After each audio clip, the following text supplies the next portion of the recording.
ఇంకెన్నాళ్ళు రెంటింట్లో ఉంటాం? సొంత ఇంటి కలను నెరవేర్చుకుందాం. Suman TV biggest property expo October 18, 19 HSCC Novotel Hyderabad. ఇప్పుడే ఫ్రీ ఎంట్రీ కోసం కాల్ చేయండి. Welcome to Vishnu talks. నేను మీ విష్ణు. ప్రస్తుతం నాతో పాటు NISM and CRISIL certified wealth manager Revanth Chalamala ఉన్నారు. వారితో మాట్లాడదాం. నమస్తే రేవంత్. నమస్తే sir. Revanth, welcome to Vishnu talks. Thank you. So Revanth, ఇప్పుడు సీనియర్ సిటిజన్స్ అనే వాళ్ళు హెల్త్ ఇన్సూరెన్స్ అంటే మెడికల్ ఇన్సూరెన్స్ తీసుకునే ముందు తప్పనిసరిగా ఎటువంటి అంశాలను పరిగణలోకి తీసుకోవాలి అంటారు? ఆల్రెడీ సీనియర్ సిటిజన్స్ ఎవరైనా మెడికల్ ఇన్సూరెన్స్ కనుక తీసుకొని ఉంటే వాళ్ళని అడిగి ఎటువంటి విషయాలు తెలుసుకోవాలి, అదేవిధంగా ఇన్సూరెన్స్ కంపెనీ ఏజెంట్ ఎవరైతే ఉంటారో వాళ్ళని కూడా అడిగి తప్పనిసరిగా ఎటువంటి అంశాలను తెలుసుకుని మాత్రమే సీనియర్ సిటిజన్స్ అనేవాళ్ళు హెల్త్ ఇన్సూరెన్స్ తీసుకోవాలి అంటారు?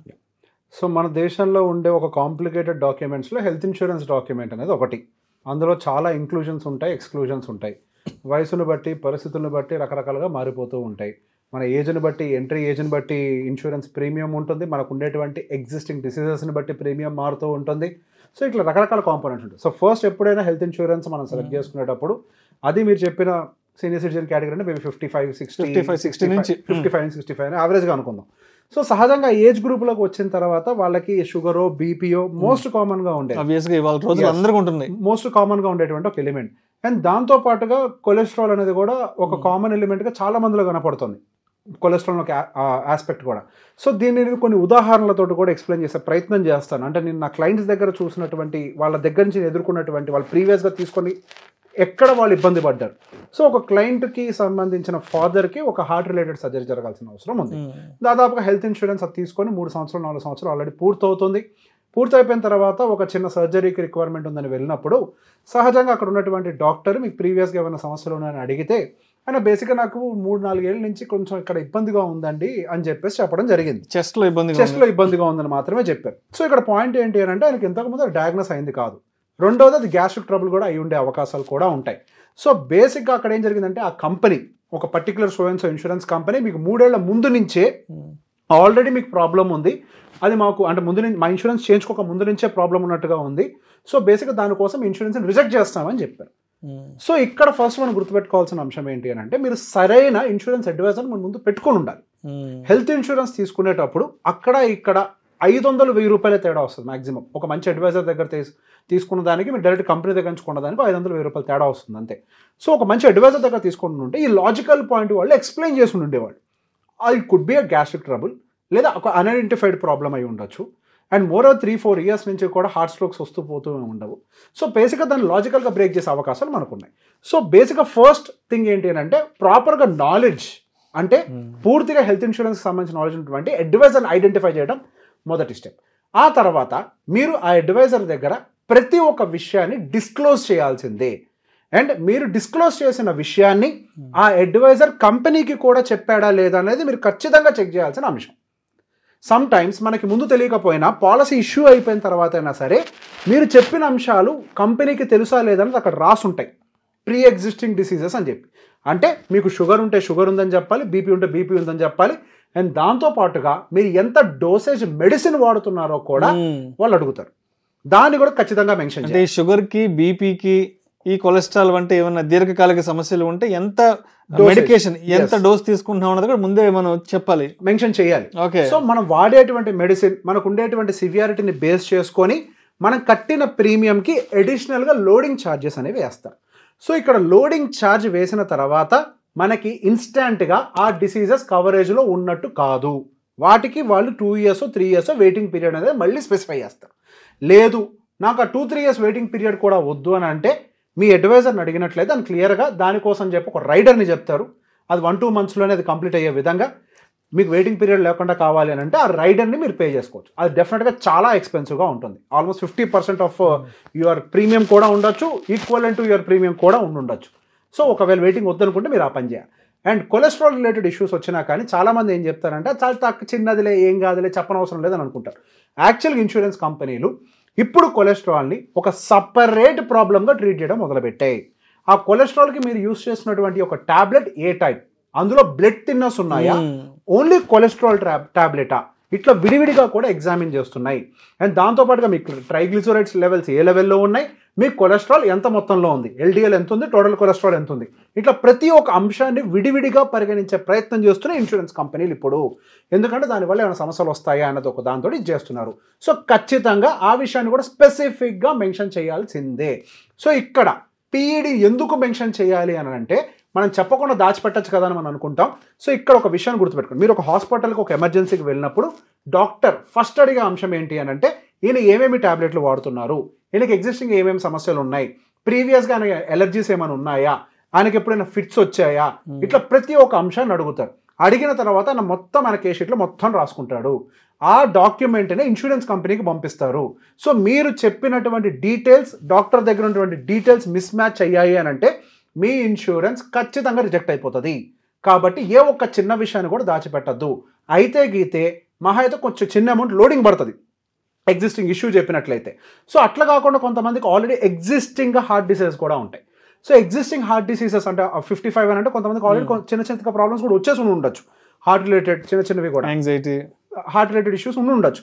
సో దానికోసం అంటూ కూడా సపరేట్ పాలసీస్ ఉంటాయి హార్ట్ని కవర్ చేసే విధంగా కూడా. సో పర్టికులర్గా ఆల్రెడీ ఒక ప్రాబ్లం ఉంది అంటే దాన్ని ప్రాపర్గా కవర్ చేసేటువంటి పాలసీ ఏముందో చూసుకొని మీ ఇన్సూరెన్స్ అడ్వైజర్ని దాన్ని సజెస్ట్ చేయమని చెప్పండి. అండ్ దాంతోపాటుగా ఇప్పుడు బేసిక్గా స్పెసిఫిక్ ప్రాబ్లం అని ఒక టాపిక్ వచ్చాం కాబట్టి చెప్తున్నాను. అదే ఒకవేళ యంగ్ పీపుల్ తీసుకుంటున్నారు అనుకోండి ఇన్సూరెన్స్, అప్పుడే పెళ్ళైంది ఇంకా పిల్లలు పుట్టలేదు అనుకోండి, మెటర్నిటీ బెనిఫిట్ ఉందో లేదో ఖచ్చితంగా చూడండి. ఎగ్జాక్ట్లీ అవునవును. మెటర్నిటీ బెనిఫిట్ చాలా ఇంపార్టెంట్. ఇది ఎందుకో నేను జీవితంలో నేను చూసినటువంటి రకరకాల అంశాలతో మీకు వాస్తవాలు చెప్తాను. నేను మెటర్నిటీ బెనిఫిట్తో కనుక మీరు ఉన్నట్లయితే మీ బిడ్డ పుట్టడంతో ఇన్సూరెన్స్ హోల్డర్గా పుడతారు. ఓకే యా, ఒకవేళ మీకు గనక మెటర్నిటీ బెనిఫిట్ లేదనుకోండి, సహజంగా పుట్టిన టైంలో పిల్లలకి ఏ ఎమర్జెన్సీ అయినా ట్రిగ్గర్ అవ్వచ్చు. ఆ కిడ్స్కి అంటే అప్పుడే పుట్టిన పిల్లలకి ట్రీట్మెంట్ చాలా ఎక్స్పెన్సివ్గా ఉంటుంది, మనం భరించలేనంతగా చాలా ఎక్స్పెన్సివ్ అవుతుంది. సో పుట్టుకతోటే వాళ్ళకి ఫిట్స్ కూడా ఉండే అవకాశాలు ఉంటాయి చాలా మంది పిల్లల్లో. సో పుట్టుకతో కనుక ఫిట్స్ ఉన్నట్లయితే జీవితంలో ఆ ప్రాబ్లమ్ ఏ ఇన్సూరెన్స్ కంపెనీ కవర్ చేయదు, లైఫ్లో కవర్ చేయదు. ఒకవేళ మీ బిడ్డ ఇన్సూరెన్స్ తో కనుక పుట్టింది అనుకోండి, లైఫ్ లాంగ్ ఆ ఇన్సూరెన్స్ కంపెనీ ఆ ప్రాబ్లం కవరేజ్ ఇవ్వాల్సిందే. ఇన్సూరెన్స్ కనుక తీసుకుని ఉండి మెటర్నిటీ బెనిఫిట్స్ బేబీ డే 1 అంటే పుట్టిన క్షణం నుంచి కవరేజ్ లో ఉండాలి. సో ఇది ఖచ్చితంగా ఉండాలి. మీరు నార్మల్ ఇన్సూరెన్స్ తీసుకొని ఉండొచ్చు, ఇంకొక ఇన్సూరెన్స్ కూడా తీసుకోండి కావాలంటే. ఎక్స్క్లూజివ్గా మెటర్నిటీ కోసం ఉంటాయి పాలసీస్, రేట్ ఎక్కువ ఉంటాయి.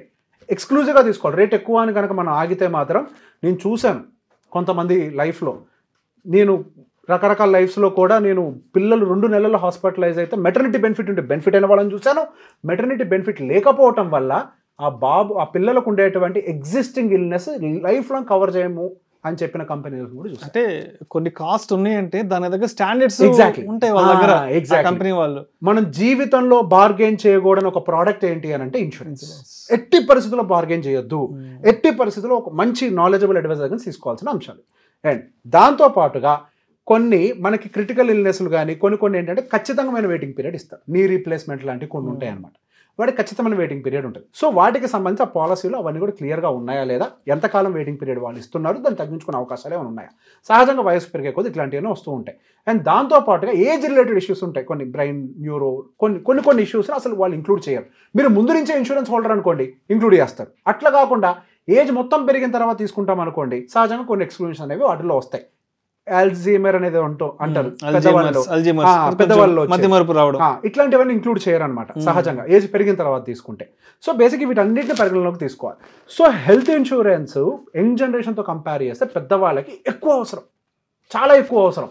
సహజంగా నేను పేరెంట్స్ దగ్గర గమనించినటువంటి ఇది ఏంటి అంటే, పిల్లల హెల్త్ ఇన్సూరెన్స్ తీసుకుంటానంటే ఇప్పుడు నేను బాగానే ఉన్నాను కదా, ఇప్పుడు నాకెందుకు హెల్త్ ఇన్సూరెన్స్